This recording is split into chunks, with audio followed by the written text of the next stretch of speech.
United States of America Senators Marco Rubio and Josh Hawley have written to President Biden to relist Nigeria as a country of particular concern over increasing cases of violence against Christians in the country. The letter, written by the two U.S. Republican lawmakers, was signed by another three senators, Mike Brown, Tom Cotton, and Jim Ioffe. In the letter to the U.S. Secretary of State Antony Blinken, the senators urged President Biden to immediately reinstate Nigeria as a country of particular concern under the International Religious Freedom Act. There has been a recent surge in violent attacks and killings of Nigerian Christians by their Muslim counterparts over alleged blasphemy of Prophet Muhammad and other allegations in Nigeria, especially in the northern regions. There have been a series of abductions and killings of Christian clerics in the country. There was also recent attacks on Catholic churches in Ondo State in the southern region and Kaduna State in the northern region, where no fewer than 50 worshippers were killed and dozens injured. The US lawmakers noted that religious violence is still high in Nigeria, which had been earlier put on the list of the countries of particular concern with regards to religious violence and President Donald Trump's administration, but was delisted by the current Biden administration. The letter, which was also published on Senator Rubio's official website, reads, "As you are well aware, horrific acts of deadly violence have been committed against Nigerian Christians in recent weeks, including the massacre of churchgoers on Pentecost Sunday and the stoning of a Christian college student. Sadly, which such violence has become all too familiar for Christians in Africa's most populous country.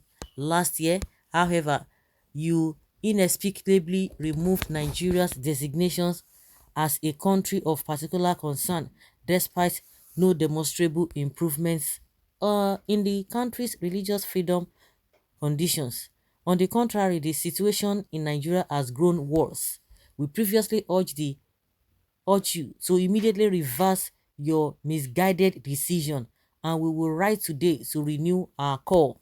Recall high-profile acts of violence underscore the intense religious persecution that is regularly experienced by Nigerian Christians.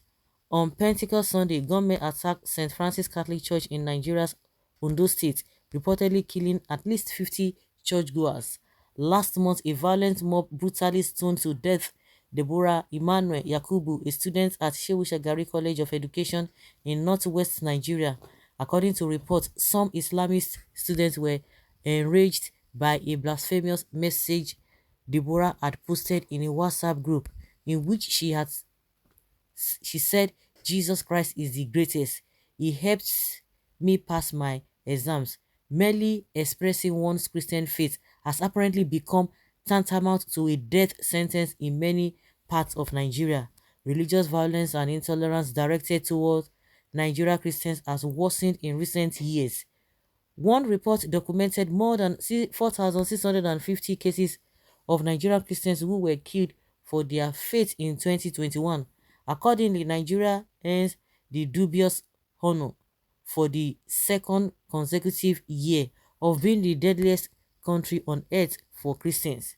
We wrote last year that only as the government of the Nigeria failed to take meaningful steps to mitigate such violence, but Nigeria authorities restrict and crack down on religious minorities and detain individuals indefinitely on blasphemy-related charges. We remain concerned that the Nigeria government is failing to protect the religious freedom and basic safety of its Christian citizens.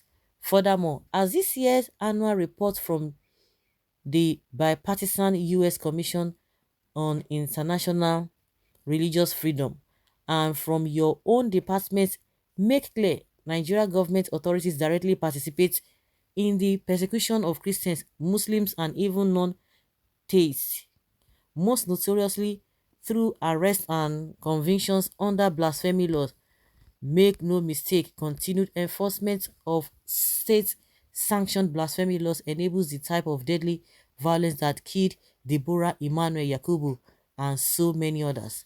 When we previously wrote you, we were met with a response which failed to answer our questions about why the State Department views Nigeria as not having engaged in or tolerated systematic, ongoing and egregious violations of religious freedom or even severe violations of religious freedom. This is unacceptable, especially because you are required by federal law to consider the recommendation of USCIRF, which since 2009 has been to designate Nigeria as a CPC.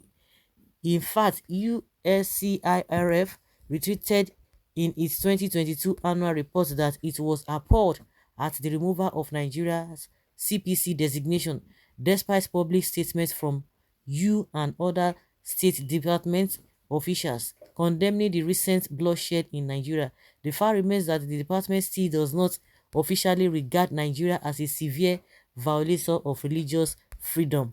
The State Department released its 2021 report on international religious freedom on June 2nd, which starts the 90-day timeline for the department to make its religious freedom designations, given the abysmal state of religious freedom in Nigeria.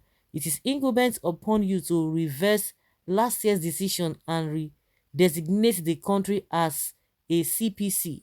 The moment demands that you do so without delay.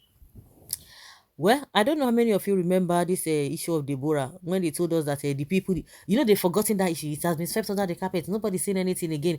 What the President Buhari could say was that everybody, you should respect other people's this thing. And that was it. And he didn't even say much about how the people who perpetrated that evil should be arrested. And that was it. And they told us that the person that did that, even when the video showed the person's face, they said the person has gone, or the person from Niger Republic. Till today, nothing is being said. Even the federal government is not interested, even to console the family. The state government, the same thing. And you expect you think the whole world is not seeing what is happening. It's just unfortunate. Well, whether what they have written is going to make sense or not, let's see how it goes, because it is really ridiculous, honestly. Well, something all the super rich pastors, priests, and bishops in Nigeria could not do. Even in the midst of serious religious killings, they still find it very difficult to unite and fight for what they believe in. If not for Pastor Chibuzo that brought the family and just said to them, nobody, even all those other pastors, they just kept quiet. They don't say anything. Well, and J. Buhari, when he leaves office, not only putting Nigeria back in that state. So guys, let's hear your opinion and have your take on this.